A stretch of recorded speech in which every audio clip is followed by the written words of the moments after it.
Hello, everyone, and welcome to the America's Imagery Webinar Series, Part 3, Advanced Remote Sensing. We got a great one for you guys this week. As you saw, the movie star Vinay has joined us. I'm just kidding, guys. He's a product manager from the imagery team. He focuses on analytics and AI, which we'll be talking about this week, along with Kyle Talbot. And as always, we have Kurt Schwope, who's the manager for imagery at Esri. And my name is Milkiadis Walter Rodriguez, and I'm a solution engineer in charge of business development in the Americas, mostly focused in the national government side of the house. But as you can see, a pretty high interest on the imagery sector. So in case you missed it, there was two webinars that we've done already, one for photogrammetry last Tuesday and imagery management that we did last Thursday. I still owe you guys that recording, so if you register, don't worry. You'll be receiving that one fairly soon. For today, we got the advanced remote sensing, and then on Thursday, we're gonna have working with drones, which will be presented by Kurt Schwope, whose video you can see right now, and Kyle Talbot. So I'd like to pass the word over to Vinay for him to go ahead and get started.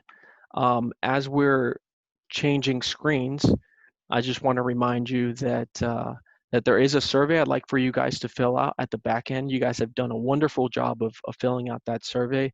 It gives us some much needed feedback as to what you guys liked, what you didn't like, and I do share this with the product teams so they do understand what you guys are working in and how Esri can best help you in your business. So with that said, I'm gonna pass it over to Vinay. All right, thanks, Milk. So today we've got a lot of content. We've got about 20 different demonstrations, which we've squeezed, we've packed it into this 1.5 hour session that we're going to talk about image analysis. So in this webinar series, you've probably seen this diagram show up many times. It's kind of an overview of the imagery capabilities within ArcGIS. We support all forms of content from different sensors. We support different formats, different modalities that exist within your organization. It also comes with great content that you can consume directly from within the Living Atlas. The content, it can be managed and we make it accessible through image management components, primarily using Mosaic datasets to manage large collections of imagery. This also has been talked about in the previous webinars. The map production capabilities focus on tools to generate derived products from imagery such as orthophotos, DTMs, 3D mesh. The analysis and AI capabilities provide you with tools to extract information from imagery. These also include a wide range of machine learning, deep learning tools, so on and so forth. And lastly, visualization exploitation capabilities are the wide range of tools to enable interpretation of the imagery and the information products that we generate.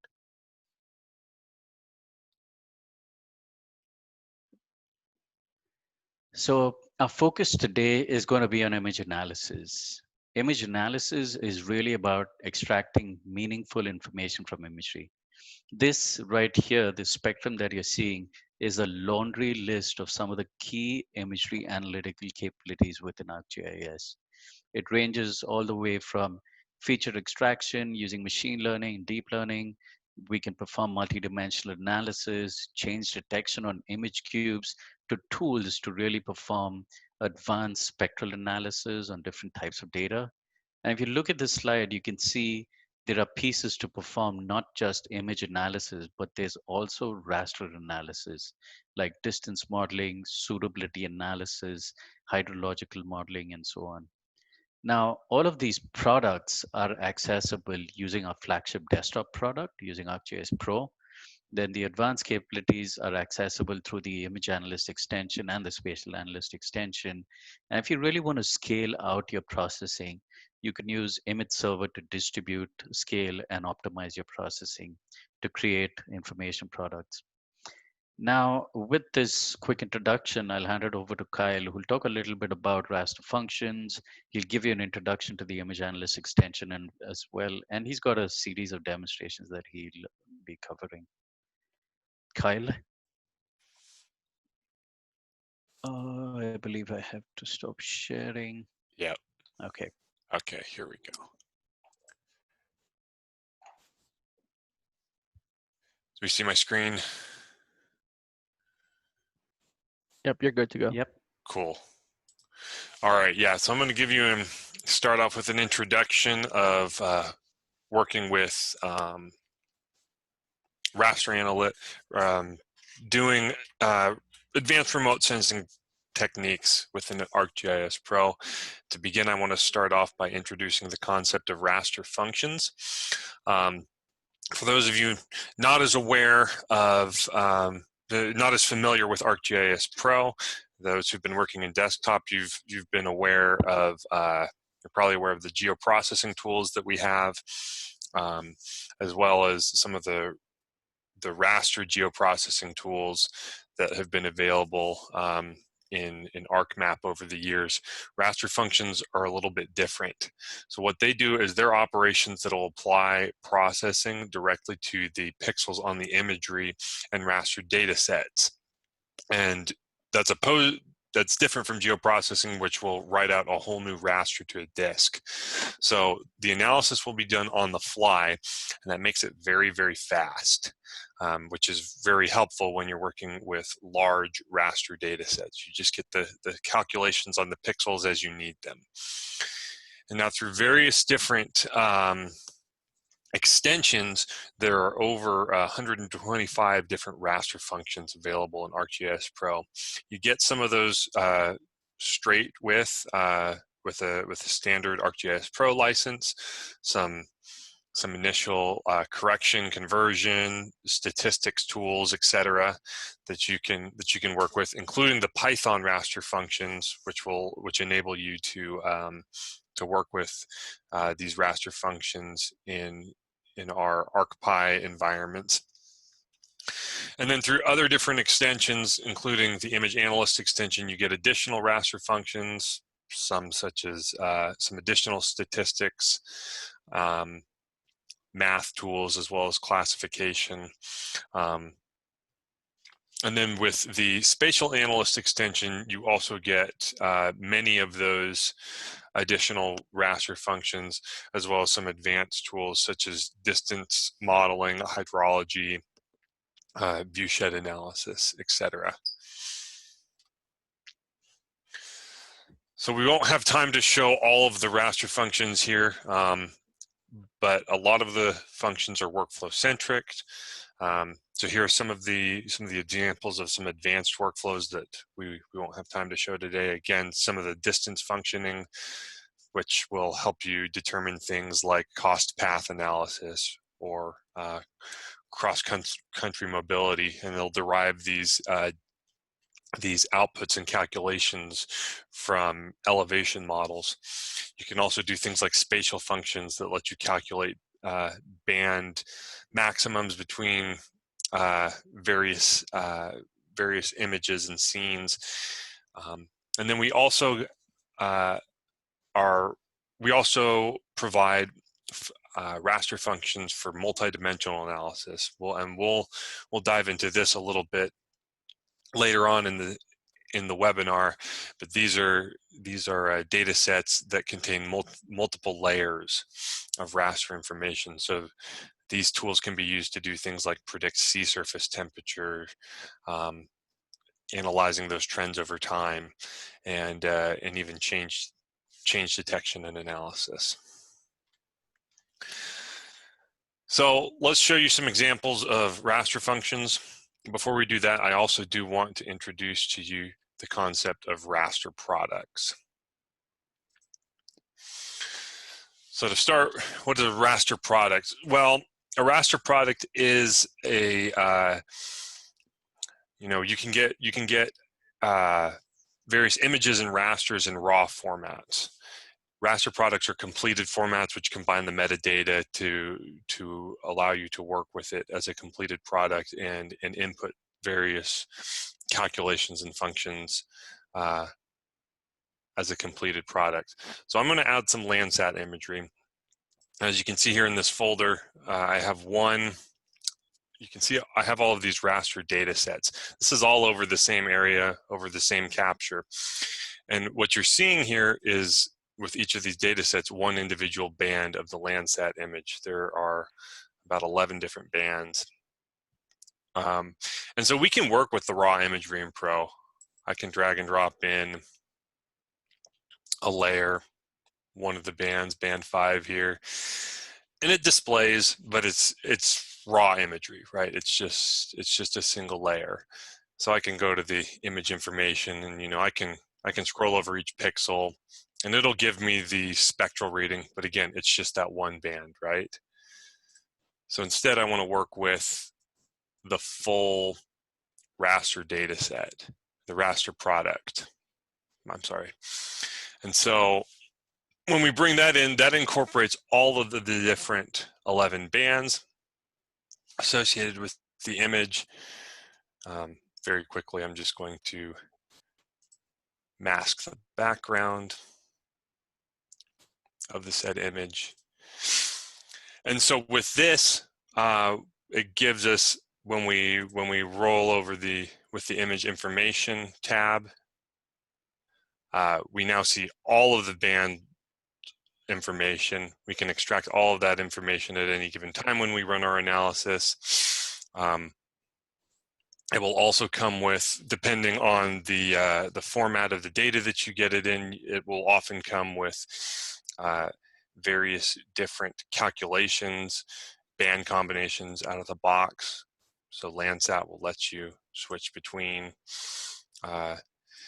different band combinations for different purposes, such as land-water interfaces or land use, vegetation analysis. And then you can also edit the function chain. And so this will allow you, kind of like Model Builder, to incorporate additional calculations into your imagery and create a finalized raster product that will that shows the exact calculations and analysis of your imagery. So let's show an example of that. So we're going to move over. This is a mosaic data set that we have of a collection of a few hundred different planet images over Central California, some agricultural areas. And so what we've done with this data set is we've added some of these calculations to, and as what we refer to as processing templates. And so because we've added these processing templates to the mosaic data set, we're able to change the calculations on the fly. So that can be simple things like just changing the band combinations to something like color infrared. But again, you can incorporate these various raster functions, such as you'll see in this tab here. You can incorporate those into your function chains, add them as processing templates so that you can do more advanced calculations like NDVI. And again, it's very fast, that calculation, because it's just processing it on the fly on the pixels. So it's kind of showing you up front first the hard work that we've done. Let's step you through the process with some of the individual images. So we're going to zoom into an area of interest. We're going to do some vegetation change calculations in this area. Now, again, I'm just working with the whole mosaic data set here. I just want to calculate the differences between a couple images. We have imagery that was taken from March to August during the year of this collect. And so what I'm going to do is I'm going to come to my raster items Explorer, and this way I can pick out the different images that I want to work with. Think of this as kind of like a catalog that we can search for imagery. And so I'm going to select the two images that I know. And now I can also even show the thumbnail of these images. You can see each image in the collection here that through filtering by various attributes, I can ensure that these are the images that I want to work with. So I'll select both, one from March, one from August, and then I'll add these two images from the Mosaic datasets as separate items in the map. I'll turn off the Mosaic dataset. And now you can see these are just the two images that we'll work with. And so from here, we'll go into our raster functions, and we'll start again by doing just an NDVI colorized calculation. We'll do it on this, this first data set here. The visible band is 3, and we know the infrared band is 4. We can adjust the color map, how we want that shown. And you can see that the calculation is done very quick on this image. We'll do it again on the second one.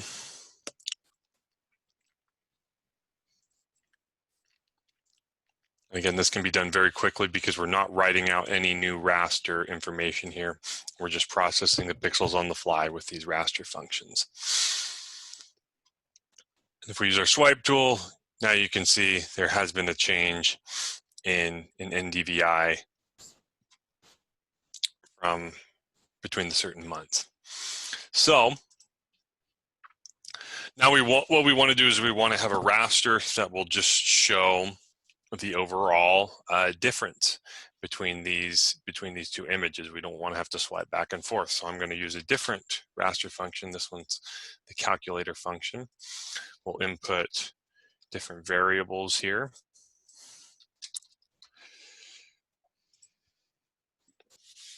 So we will select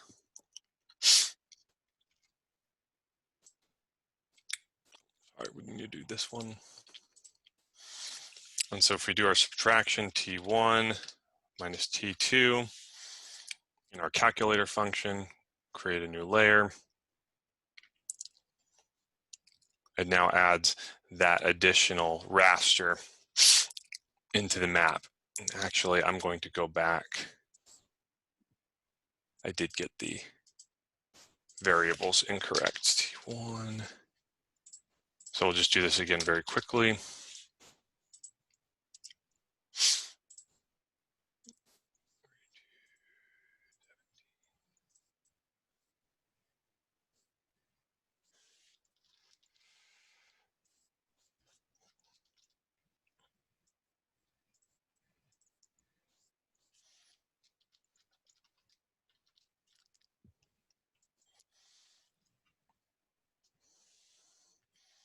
There it runs the calculation for us.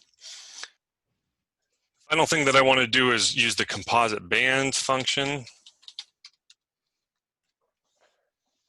this will allow us to combine these three calculations together.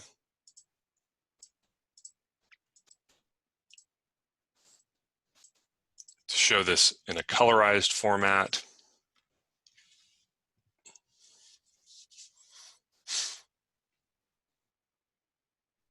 And so you can see here that the red indicates the areas where NDVI has increased over time.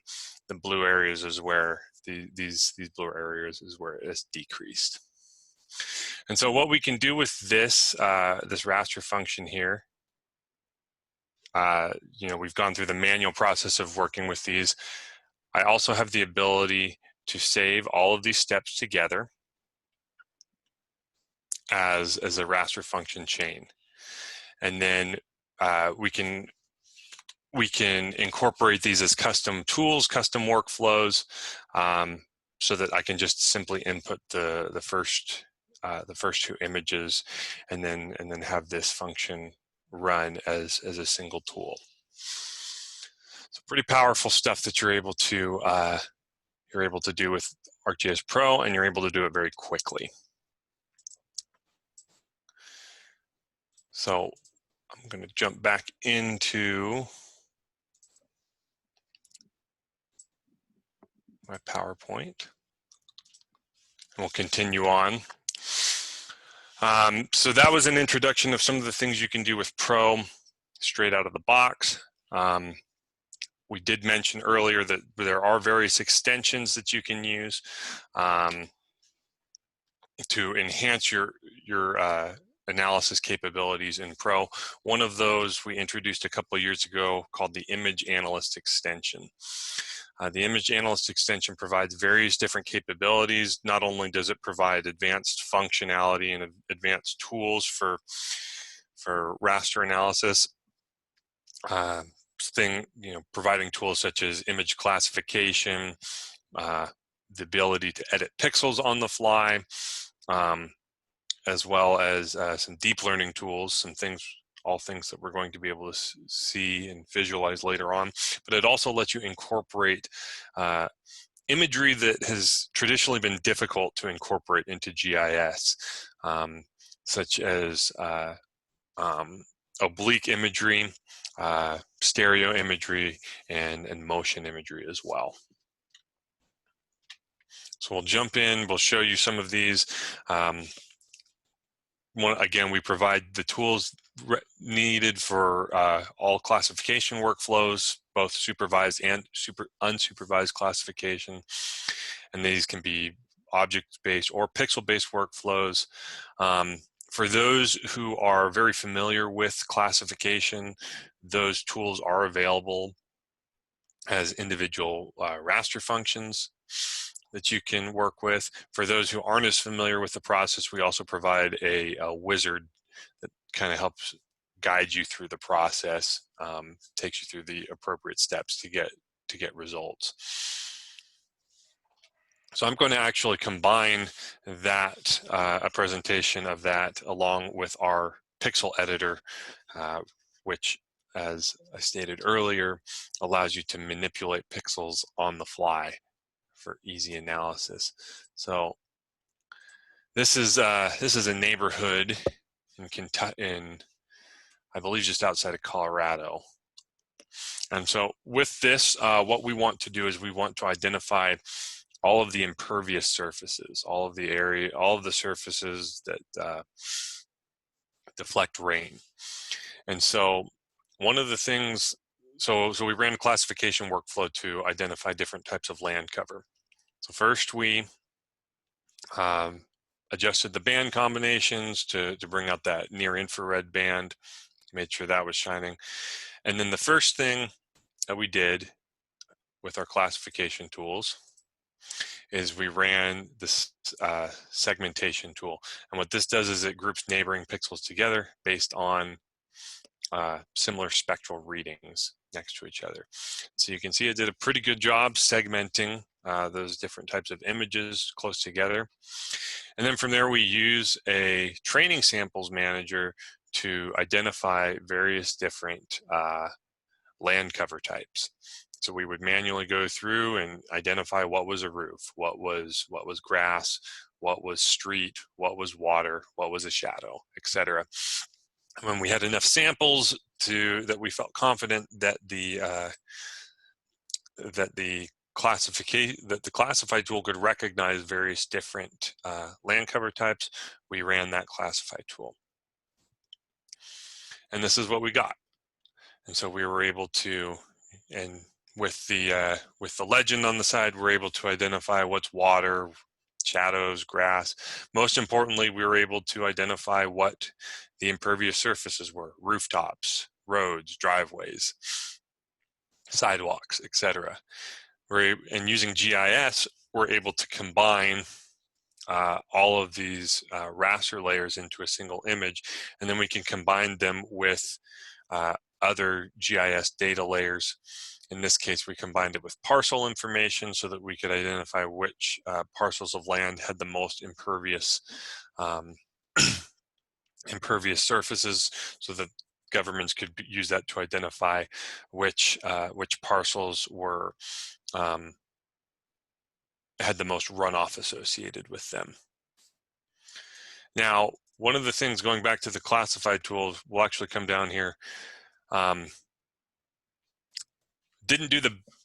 It was able to pick up a lot of the impervious surfaces, but you can see that it didn't identify all of them. We didn't get enough training samples to not identify some of these areas, like this roof that it picked up as water. So what we can do here, though, is we can use our pixel editor tool to change these on the fly. And so what I'll do is I'll reclassify the entire object, and I can just change that on my own to a shingled roof.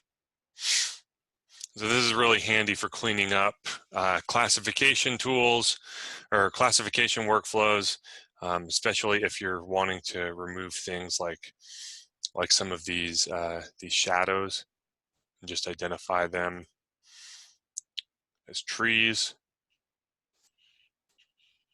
And so we can reclassify by region instead, just get rid of some of these shadows. Nice and easy. This tool is also nice for redacting pixels, removing clouds from images, replacing with other pixels, and so on. So moving on.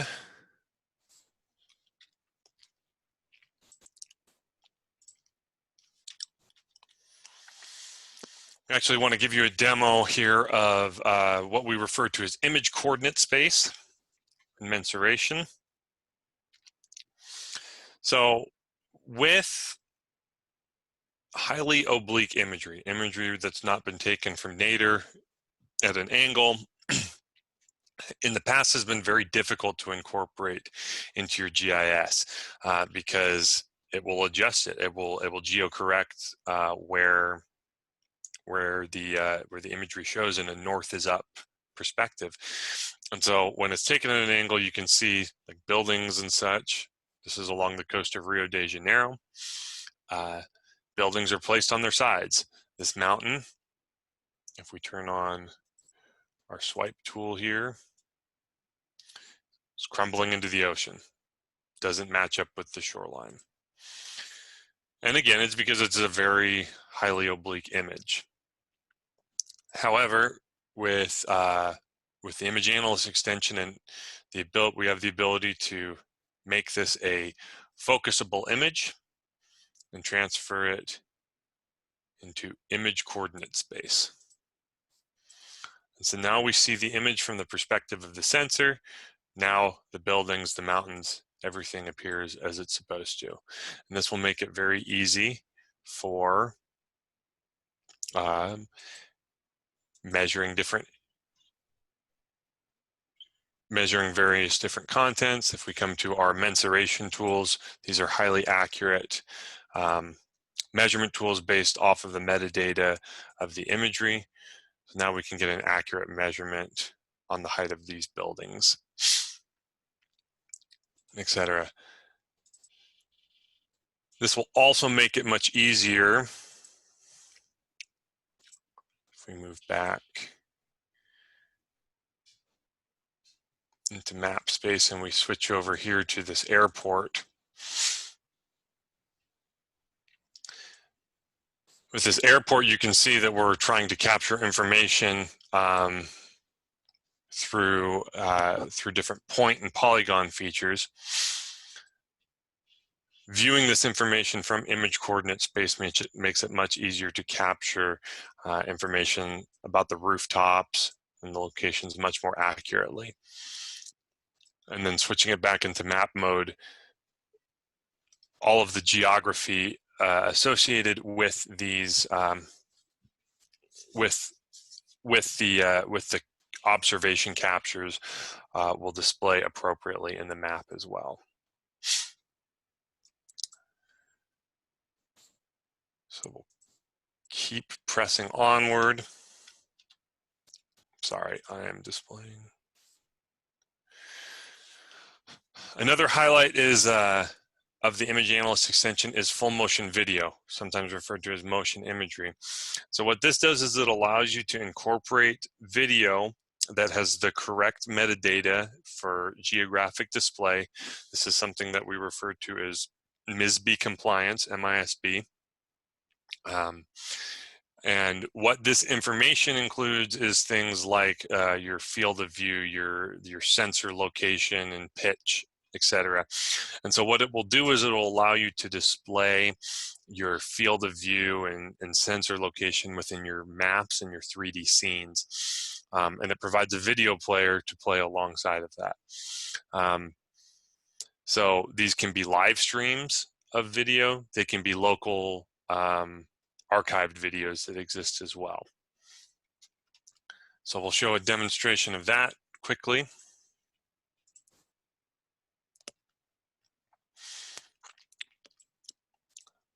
This is an example of a defense type workflow that FMV would be very utilized for, what we refer to as a car follow. And you can see in this scene that we see where the sensor is located. We can see its field of view and its line of sight as well. So we can zoom into that location, what it's seeing, and then you're provided again with the video player that allows you to fast forward, skip ahead to certain points in time, pause if you will,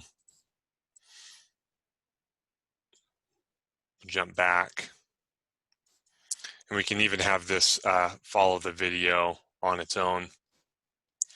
And this will allow you to transfer different data from the video to the map and vice versa. So one of the things that we can do is we can capture breadcrumbs of this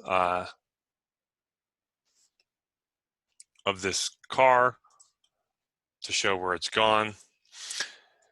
So we can take a point feature and we can actually drop that point feature directly into the video itself, and it will place the corresponding features in the map where they're supposed to go.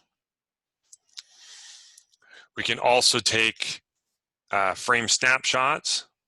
So we can take this video frame and with a single click, it's going to add that frame to the map and georeference it on the fly. So again, there's a lot of various different tools, such as north arrow and the ability to measure directly inside the video, that make it very easy to get information from the video and incorporate it with the rest of your GIS. So that concludes my portion of the demo. That's an intro to the image analyst extension. So with that, I'm going to stop sharing and turn it back over to Vinay.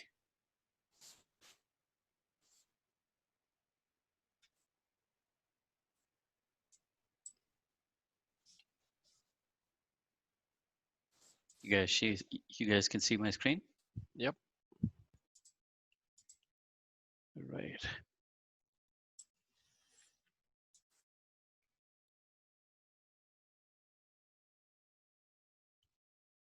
Okay, so I'll talk a little bit about multidimensional analysis.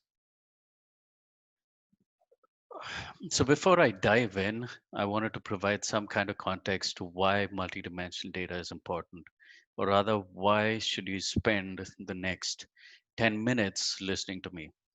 If you're not a frequent user of multidimensional data, you might begin to wonder, how can it help in your problem solving? Now, this is becoming more and more vital to understand how, why, and where things are changing. It's not just what changes have occurred. You might be interested in using historical raster data to predict flood locations, or you might want to model carbon stocks over time. Either which way, you're looking to find anomalies, explore trends, forecast, or perform predictive analysis and evaluate changes. All of this is done using time series data or multidimensional data. So there are so many questions that we can't really answer using multidimensional data. Now, when working with multidimensional data, you need tools to also leverage those multiple dimensions and variables so that you could dig deeper into your data cube. You need tools to splice through your data. You can identify anomalies or aggregate large volumes of data into weekly data. For example, you need tools to detect harmonic trends, which can then be used to predict future changes, right?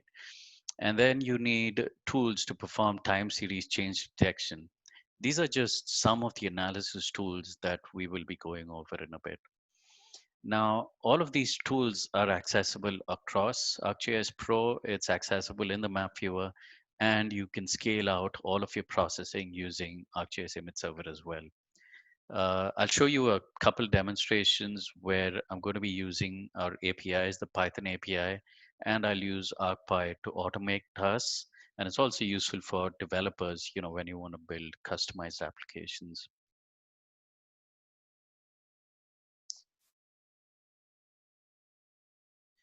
Okay, so the first demonstration is going to be visualizing.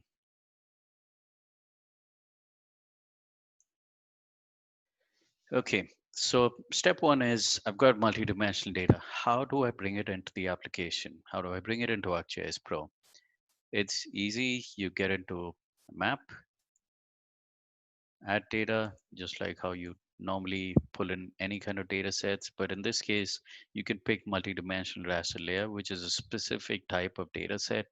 And the reason why we do that is it's different in the sense you can import specific variables or specific data sets or a multi-dimensional slice from a mosaic data set or an image service, right? So in this case, I got imagery that I've received from Copernicus on the Copernicus website.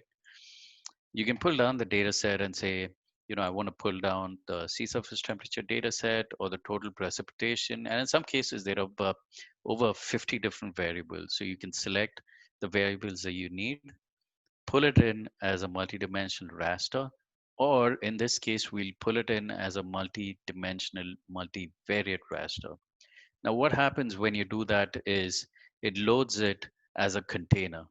And when I say container, it's a data cube that contains multiple variables. So in this case, I could switch to water temperature, and you can switch through multiple periods of time.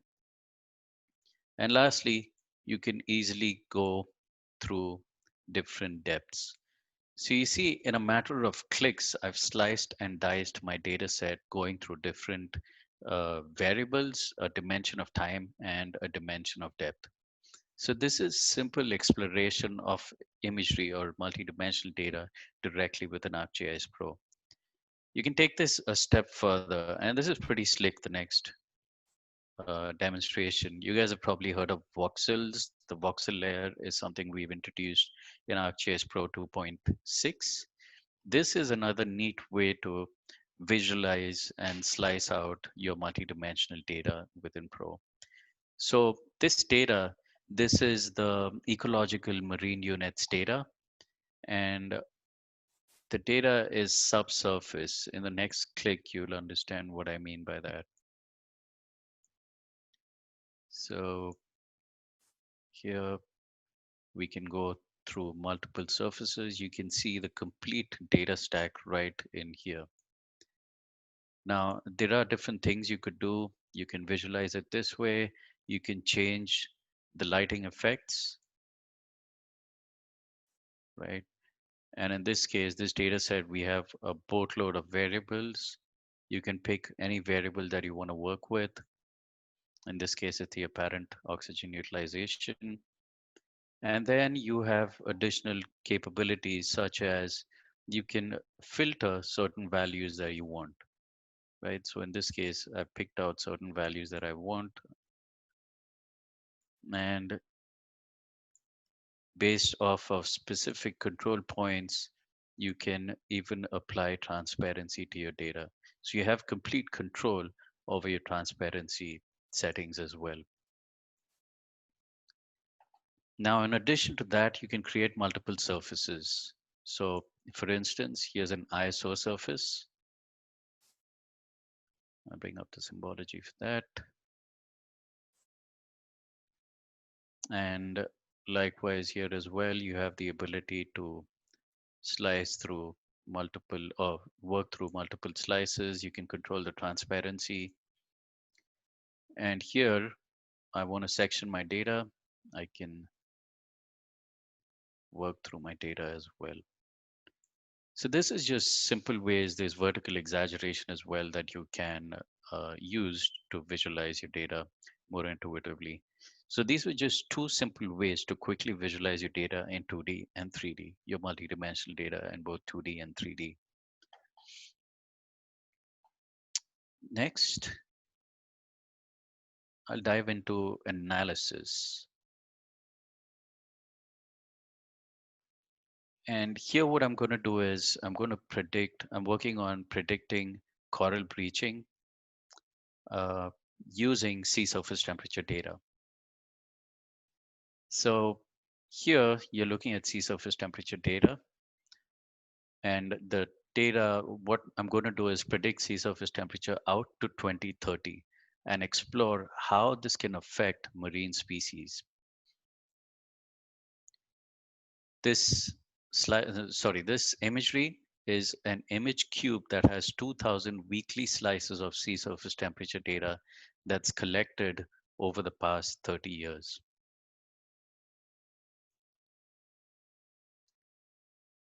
Right. Now, using the trend tool here, the first step is to analyze the temperature trends over the image cube. On the multidimensional tab, we can invoke the trend analysis tool and generate a trend raster. And this result is a trend analysis raster showing increasing or decreasing temperature trends. Now, on the back end, essentially, it's harmonic coefficients that have been generated. Why is it generated? This data set is used as an input in the next step. Basically, we take this as an input into the new prediction tool. This is a tool. Here we specify the time intervals and we create the predicted data set. The result is a global prediction map of monthly sea surface temperatures that is all generated on the fly. And the data set, like I told you, is predicted out to 2030.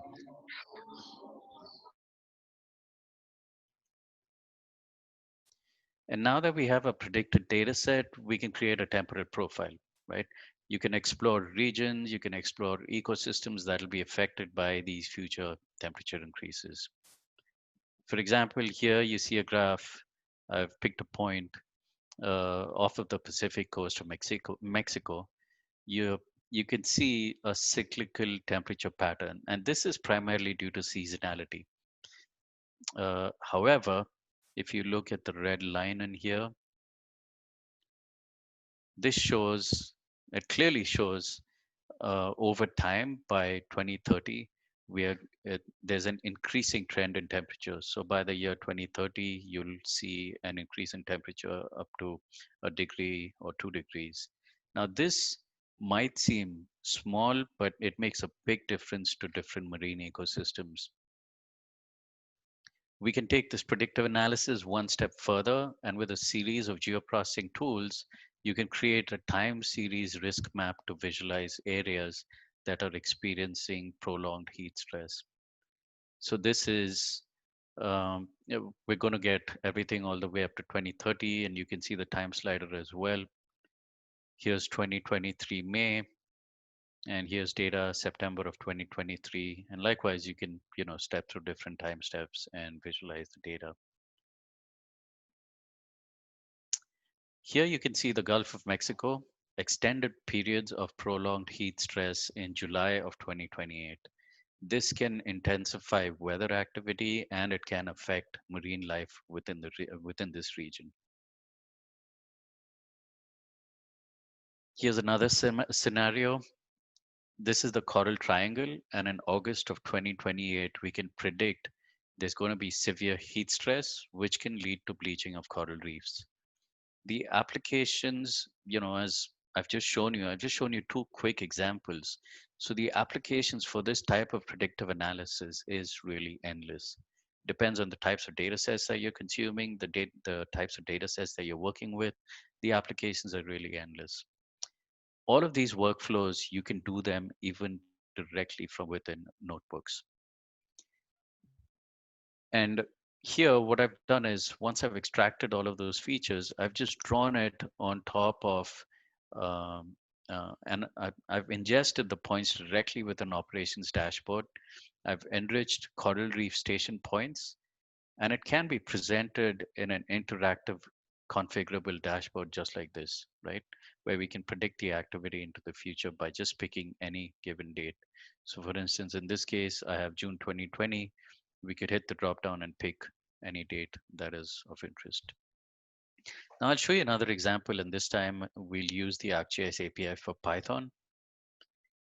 It's the same scenario or similar scenario. In the same case, what I'm trying to do is identify regions where coral reefs are going to be threatened by climate change. And the reason why I'm showing you the same workflow is essentially for the developer crowd, right?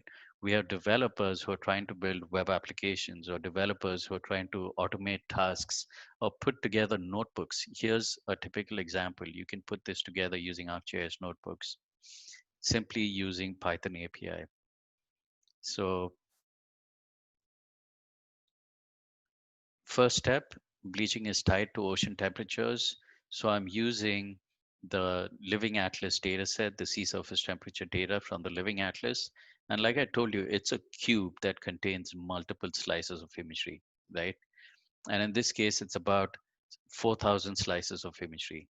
Now, what I want to do is for my analysis, I just need weekly imagery. So step one is we condense the data, and this is the process of what we're doing. We're taking the entire data stack and condensing it only to this much. So instead of daily imagery, I just condense it down to weekly slices of imagery. The next step is calling the generate trend raster. And this is the same process that I just showed you with an ArcGIS Pro. This is the result. This result is then used for predictive analysis. It goes to predict the future sea surface temperature, and we've got the predict using trend raster function, which invokes the process using raster analytics on our server. And yeah, keep in mind the processing for everything that I'm showing you now is running on my server. So I'm using image server for this process. Everything that I showed you previously was on the desktop. And this is the result of my predicted data set. It goes all the way to 2030. Now, a question a lot of people have is, I've predicted the data set, but how accurate is it? So here we have a set of validation tools. I've picked a set of points on the predicted data set and the original seed data set. And when we compare the observed versus the predicted, this is what it looks like. So it's pretty damn accurate. And then we calculate the temperature anomalies and the periods of prolonged heating weeks, because think of it like your front lawn, your front garden, right? If if you don't water your lawn for about a day or 2 days, it turns brown, but then once you water it, comes back to life. But if you don't water it for more than 3 weeks, it dies. And that's the same case with coral. So that's what we're trying to identify. That's what we're trying to figure out here. Find out the prolonged heating week. Once we've identified that, we can visualize the predicted risk of bleaching. Here, we've done it at a global scale, and here I've extracted or enriched key station points that are provided by NOAA, and I've enriched those points just to show you where are the regions that are going to be affected for a given time period. So that was a simple, end-to-end workflow where I used ArcGIS Pro initially, and then I used the ArcGIS API for Python to achieve similar workflow.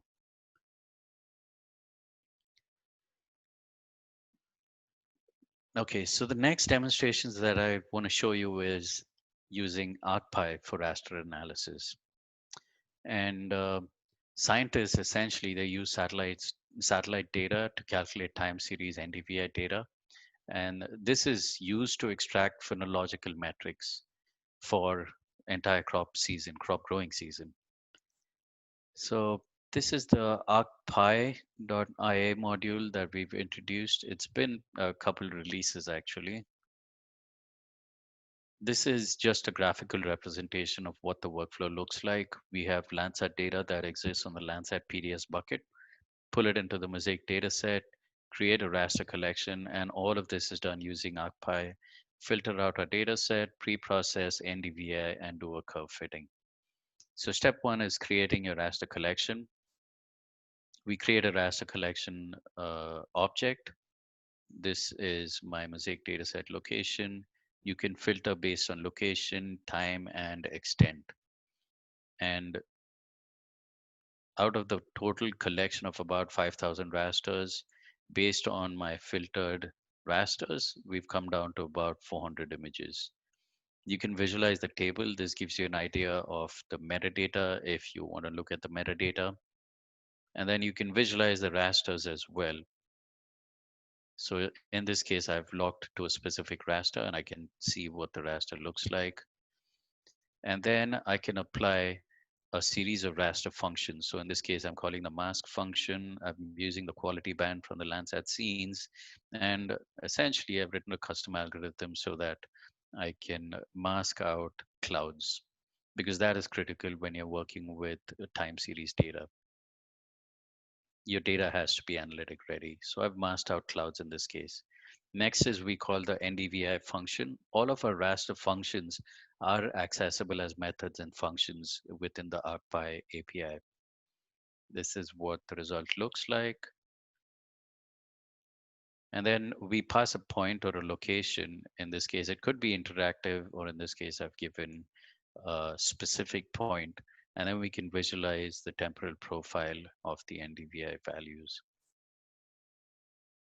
So this is the profile for all of the NDVI values. Based on this, you can normalize your data for each month. Oops, sorry. You can normalize your data for each month. You can fit the curve, which then gives you the phenological metrics.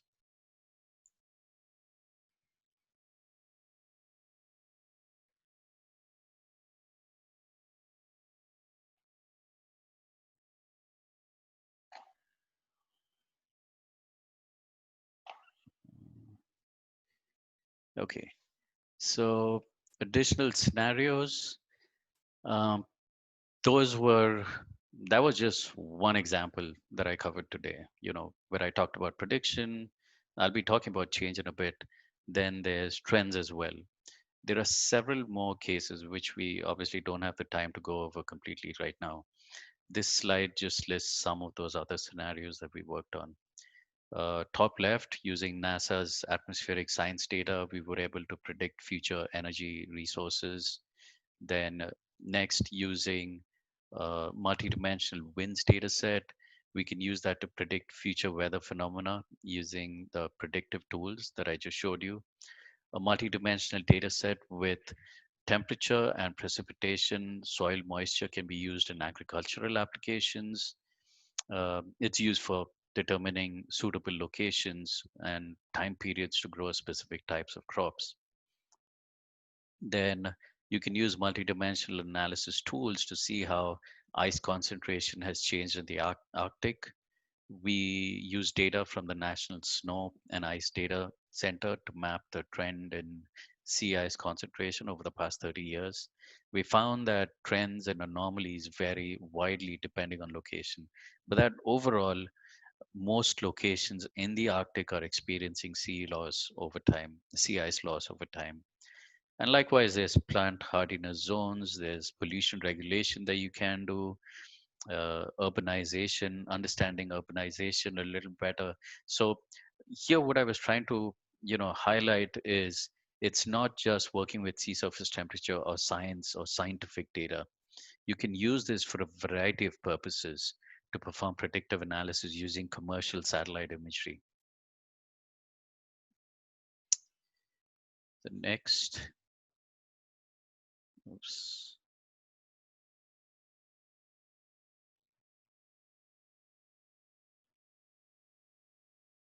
Okay.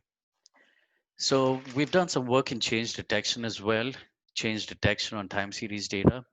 This is useful on scenario and useful for data scenarios like illegal mining, deforestation, land use management. And breaking it down, we have two key types of change detection. There's image to image detection, change detection, that's super fast, low computation. It's highly needed. It's a highly needed tool. It takes one raster, takes another raster, and computes either the absolute difference, the percent difference, or categorical change. I'll show you this in a demonstration so you understand that better. In this case, typically you know there is change, but you want to quantify the change. That's when you use that tool. Next method is a little more complex. It's change detection for a time series data. This uses the CCDC algorithm to identify abrupt change while accounting for seasonality as well, right? Because sometimes when you're working through time series data, it could be that change is occurring just because of seasonality. Crops are declining. That's because you're switching from spring to summer to winter. So CCDC algorithm, it accounts for seasonal changes as well. That being said, you have to keep in mind this is a very rigorous process consuming or performing CCDC analysis. It has specific input requirements and it's heavy on compute resource usage. Now I'll do a demo and image to image change detection.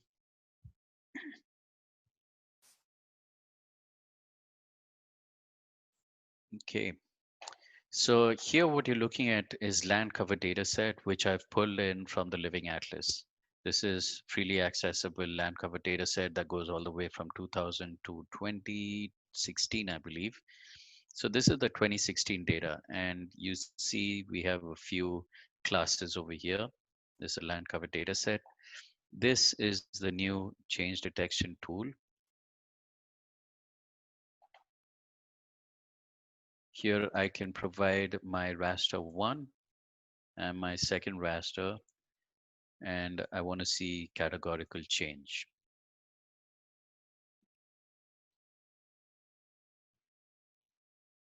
The result is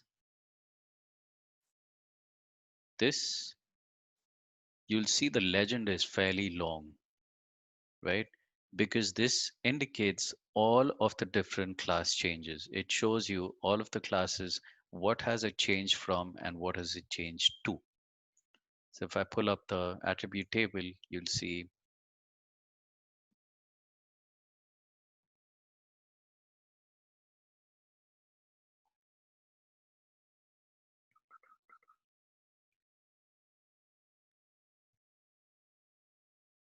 so it gives me the class name, the new class name, and what did it change from? What was it in 2016?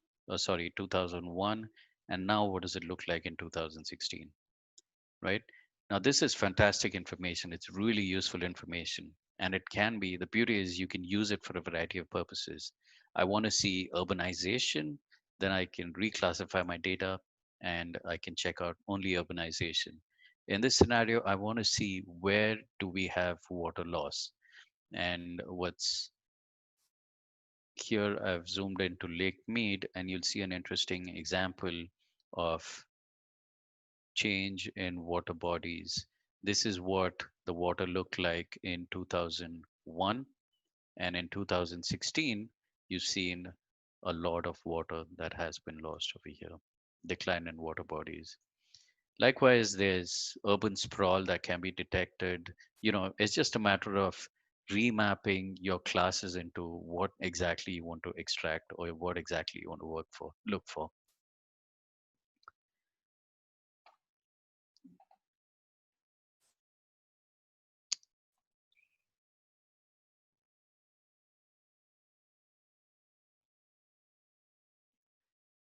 Next is,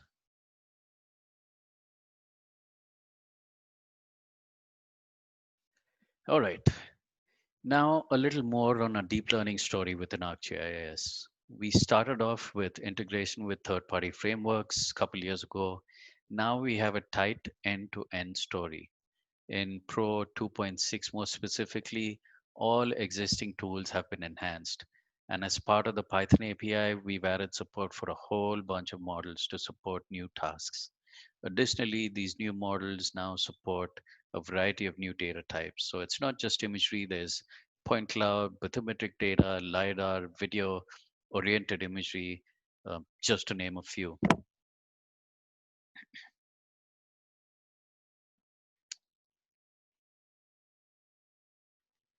Okay. Now, my previous slide, I talked about support for a variety of data types, correct? Now, honing in on imagery, why is deep learning important? There is a fire hose of imagery that is streaming down the pipe daily. We've got Planet, we've got Digital Globe, there's Capella Space that's going to come out. Capella Space, in fact, every 3 hours, they're going to provide you with imagery. There's Sentinel imagery coming down once every 5 days for any given geography. So the amount of imagery that's coming down the pipe is phenomenal. So it's not just management that is turning out to be a nightmare. The traditional approach to take a couple images, extract features, that doesn't scale anymore. Hence, we need deep learning. We're essentially teaching the machine to extract features for you. Now, breaking it down, here's the workflow within ArcGIS. Step one, you collect training samples. We have an intuitive user experience for doing this. You can either use the editing tools from ArcGIS Pro or the map viewer, or you can use the new user experience. Step two is generate training chips, which is used to train your deep learning model. Step three is where we train the neural network. And the last step, using out of the box tools, we can run inferencing or detect objects, detect features, extract features. Now I'll dive directly into demos. I've got a series of demos. Unfortunately, I have about 11 deep learning demos, but unfortunately, I'll have to stick with 4 given our time constraints.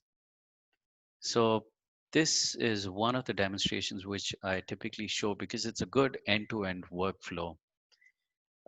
So to start with the scenario, this is the Woolsey fires, which occurred late of 2018. And this red border is the fire perimeter.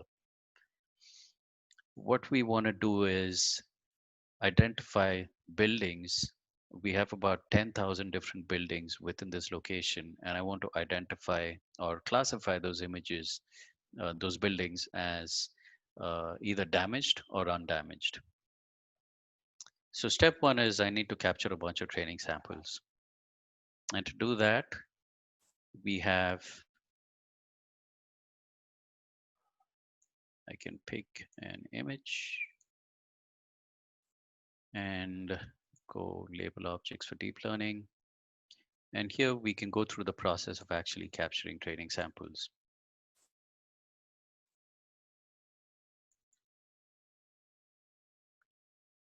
So this was a damaged structure.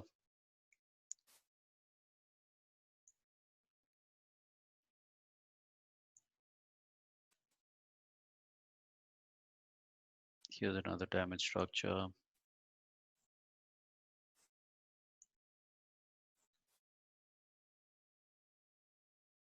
We can continue. And in this case, you can also create a new feature, right? I can add a new class. So I call this undamaged to green. Okay.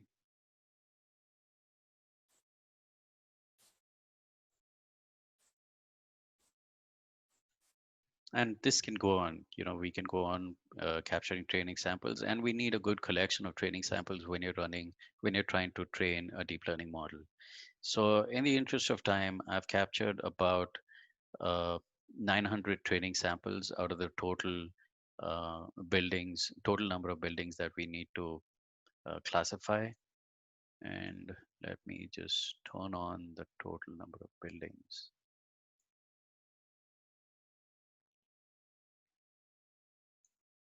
Yeah, so these blue buildings are everything that we need to classify.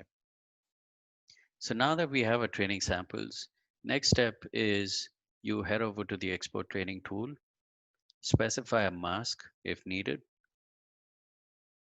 And in this case, it would be the building footprint, for instance, or the fire perimeter would be appropriate. You can specify the tile size, stride size. We have all of these examples well documented.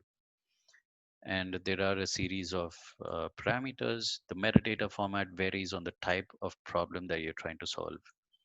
Once you run the tool, this goes out and creates a bunch of chips. And this is what the chips look like. These chips are provided to, these chips are then being used to train your deep learning model. You're essentially telling the system, this is what a damaged building looks like, and this is what an undamaged building looks like. Once we're done with that, you can head over to the image analyst toolbox. You have the deep learning tool set, and within the tool set, you have some of the deep learning tools. So you head over to model training, specify your input location of your image chips.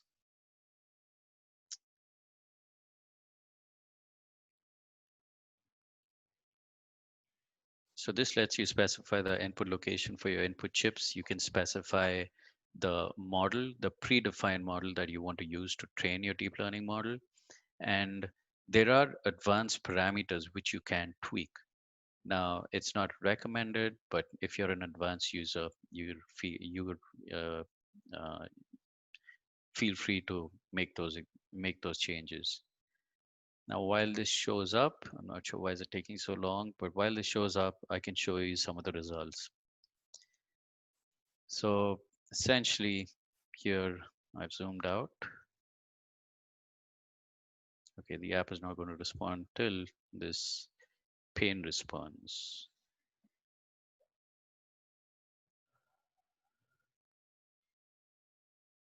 I'll switch to the next deep learning demo and I'll come back to this one just to give you some more context. Okay, so the next is an interesting problem where we do cloud detection. So here I've got an image, a Landsat image that has a bunch of clouds, right? What I want to do in this case is identify or mask out these clouds.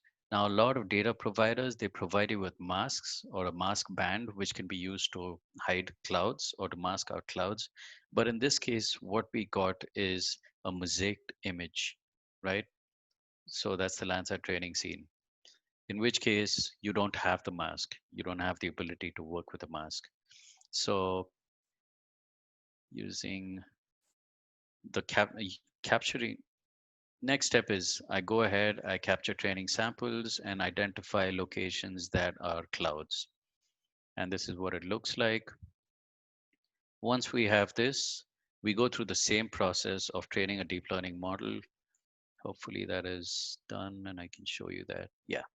So you provide a deep learning model, your input data set, your output model. You can provide model parameters like, do you want to do object detection or pixel classification in case of detecting clouds, object classification? So we have different types of models that are supported depending on the workflow that you're trying to achieve. Coming back to this scenario, now that the app has responded, this is what our results look like. We basically classified everything. Zooming in a little tighter, you'll see that the results are almost equal, if not better, than a trained assessor. Now, the benefit of having deep learning within ArcGIS is you have access to the complete ecosystem. So uh, I've used this as an input to network analyst, and I've identified locations where we can plant shelters for users. So these are all of the different regions, and these are single points where we can put different shelters. Going back to the next problem that we're trying to solve, identifying clouds. I've trained my deep learning model using the same process. And then here I've detected clouds.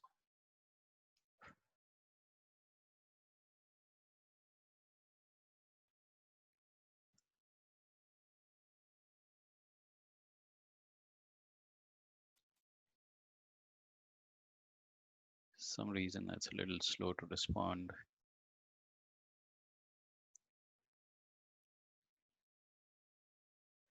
Okay, so once the clouds are detected, the next step is we need to mask out those clouds and fill in pixels. So this is a two-step process. Step one is rather interesting when I get it to work and show up. Okay, it's not responding as yet. And the next step is essentially filling in those pixel values. Now we've got a new image in painting model. So using that in painting model, I've generated a mask. So this is the same thing that essentially I would be doing in the previous demo. Detected all clouds, created a mask over here, right? Once we have the mask,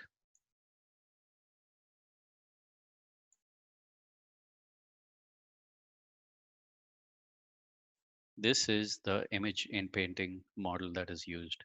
So we've trained it, all of the clouds have been hidden, and we've simulated, or we've created synthetically, we've generated an image.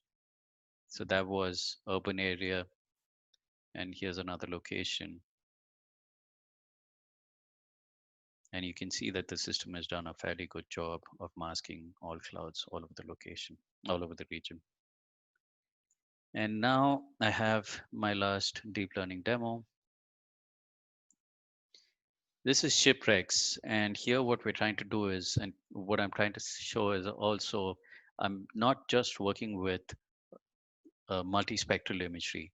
In this case, what we're trying to do is work with bathymetric data, elevation data, and identify ships or identify shipwrecks.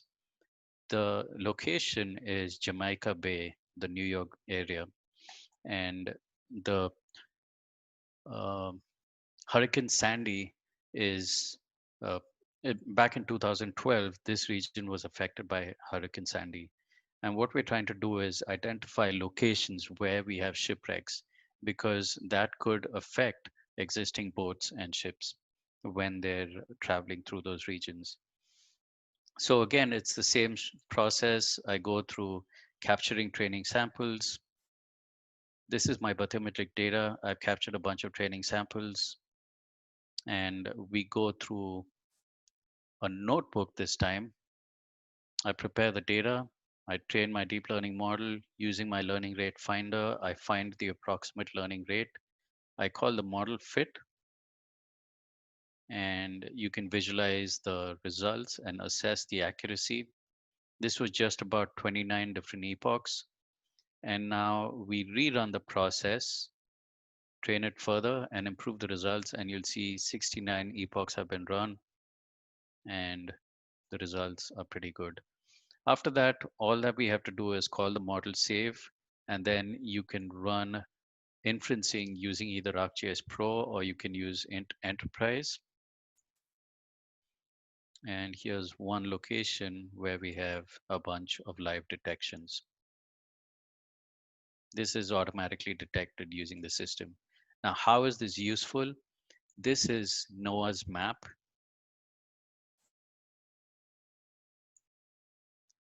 This is a nautical chart that is provided by NOAA. And you'll notice they have one detection here. There's another detection here. But you saw our live detections were all over the place.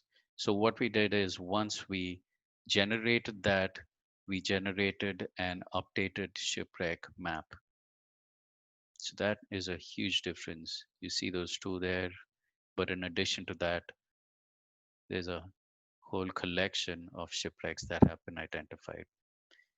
So that's another scenario. That's another end-to-end example of how we've used notebooks for training a deep learning model. And it's not just imagery. I'm using rasters to perform deep learning and extract information. Got a couple more slides to quickly go through. Uh, how much time do we have? There's one more demo that I have, the map viewer. So Vinay, if we could wrap up in a couple minutes. Okay. So map viewer, we made several enhancements. Uh, you can perform analysis using the map viewer. So raster function and editor, applying raster functions. We ported all of that from ArcGIS Pro into the map viewer. What's interesting or what's exciting is all of this is coming into ArcGIS Online as well. That is in a beta state right now. If anybody of you is interested in this, reach out to Kurt and we can make that happen so that you can take a look at hosted imagery.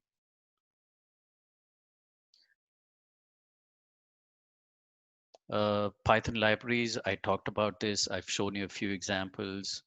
I showed you how it was a lot of the workflows were done from within Pro and how it was done using the ArcGIS API for Python as well. Essentially, we beefed up our developer story, a powerful story for developers who are seeking to automate their workflows. So these are 1,300 comprehensive GIS tools that is available through ArcPy. The ArcGIS API for Python, you have 2,300 methods and functions. And lastly, there's raster analytics, which essentially is distributed processing. So I showed you how you could process all of your imagery locally. But if you really want to scale out your processing, you can author your processing using ArcGIS Pro or web applications, or developers can do that. And then you can leverage Portal or Enterprise, which will distribute your processing to the available cluster of machines and write out the results as a new WebGIS layer. So cycling back or circling back to our first slide, as you've seen today, ArcGIS has powerful image analysis capabilities. These are just some of the tools, and this what we've done today is we've just skimmed the surface of what is really available within ArcGIS. All right. So time for some questions. Yeah, thanks for that, Vinay. Are you able to see my screen on your side, Vinay? Can you confirm Yeah, that? yeah. Okay, so for those of you guys who are still with us, which is most of the group, fantastic presentation, Vinay and Kyle. There are a few questions in the chat that I'll just go over briefly. If you got additional questions, go ahead and write them in. We got about 8 minutes, so we're going to try to get through these quickly. But I'm going to ask for a class participation, personnel who attended. If you could pull out your phones and just scan that QR code right there on the PowerPoint, it would really help us a lot to hear from you guys, so we can better these presentations and also best support you as a customer. So Vinay, I wanted to start with this question. I'll pose it directly to you. Yeah. Are these notebooks available for beginners in Esri training is one question we got. Yeah, we have a series of notebooks that we've made available. One is when you deploy Enterprise, you'll see it there. But then if you get onto the documentation of the ArcGIS API for Python, we've got a ton of notebooks